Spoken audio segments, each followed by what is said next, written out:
Cancer affects everyone, whether it's having it yourself like I did, or knowing a close friend or family member with cancer. It's become an unfortunate fact of life for all of us. In my life, I've had my fair share of cancer. I was initially diagnosed when I was 16 years old with osteosarcoma in my left knee. It required a risky, complete knee replacement, the same type of surgery that 65-year-old ex-football players get.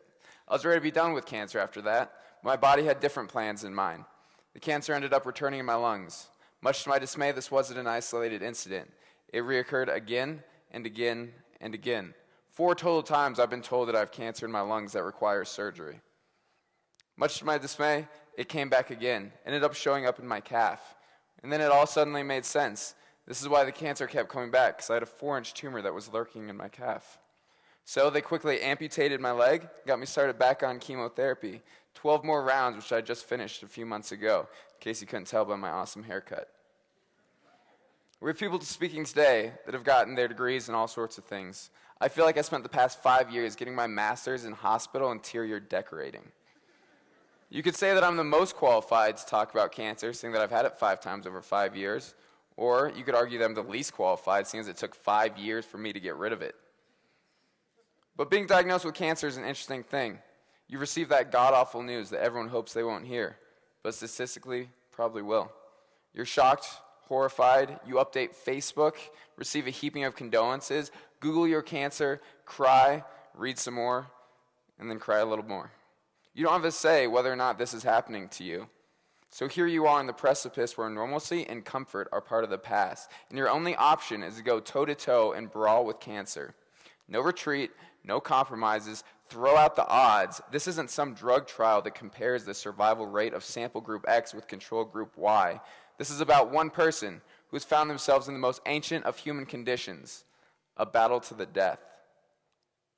Sometimes life puts you in these serendipitous situations that can't really be explained. When I was first diagnosed, I met a young man named Jace. Everything with his diagnosis was very similar to mine. Same cancer, same treatment, same problems. It's cool having cancer at the same time as someone because you're instantly best friends, because you're having these extremely unique experiences that no one else can really relate to.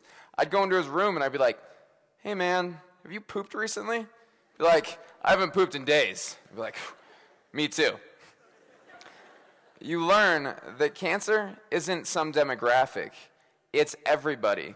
It's the entrepreneurs, the parents, the youth. It's a vicious, unrelenting, unbiased disease.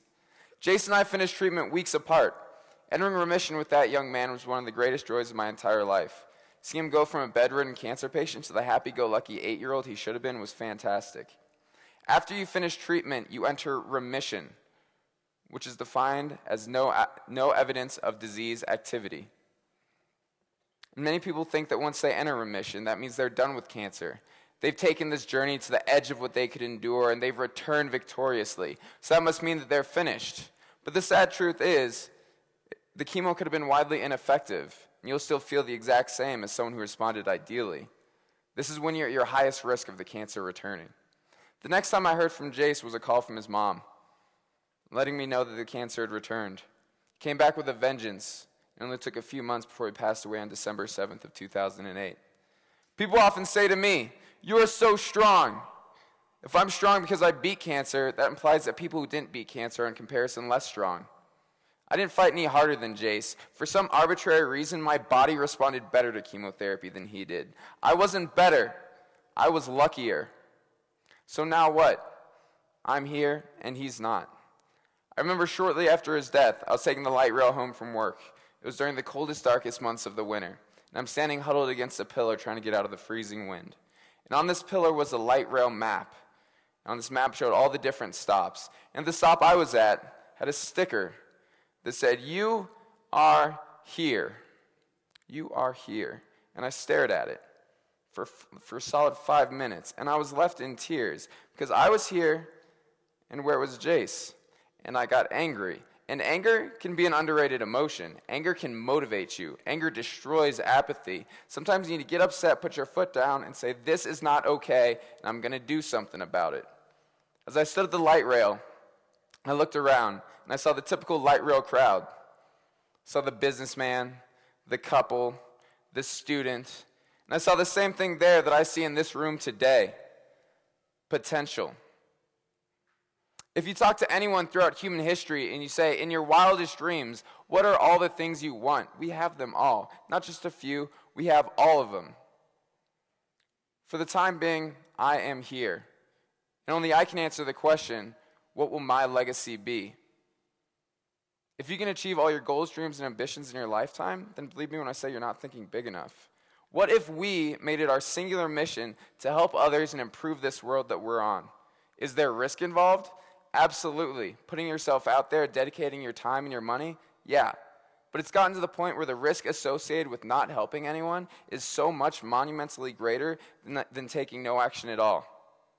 So much so that to not make a conscious effort to help others and make this world a better place is morally reprehensible. Life is a battle. You learn that pretty quickly when having cancer. But it's not just about cancer. Everyone's going through their own battles. Unhappiness, depression, unemployment.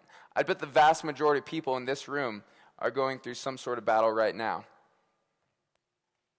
And sometimes you have to fight your own battle before you can help others. A nonprofit Canyon asked me to write a letter to people recently diagnosed with cancer. This is what I came up with. Dear osteosarcoma patient, it's rare that life hands you a gift-wrapped opportunity to improve yourself. Winston Churchill famously said, if you're going through hell, keep going. Most of the time when you're dealing with any sort of crisis like cancer, rehab, chemo, you don't have a say whether or not you're going through it. With any crisis, there's a lot of danger, but there's also a lot of opportunity. When staring cancer in the face, you learn who you are. Adversity reveals man to himself. Your whole life, you've been preparing yourself for this moment. You've been listening to your parents, going to school, watching TED Talks. This adversity that you face is your time to show the world how strong you really are. What a beautiful opportunity. This letter is meant to help you through your journey with cancer. Just know that you will grow and change more than you expect, and you're now part of something bigger than yourself. Sincerely, Woody Roseland. And when I wrote this letter, I thought I was writing it to some hypothetical kid with cancer. But during this time was when I was first dealing with my amputation. And the more I worked on it, the more I realized I wasn't writing this to some hypothetical kid. I was writing this to myself. So I'll finish with this. If you ever have the opportunity to help others, make the most out of it. Because most times when you help others, you end up helping yourself. So never forget, you are here. What are you going to do about it? Thank you.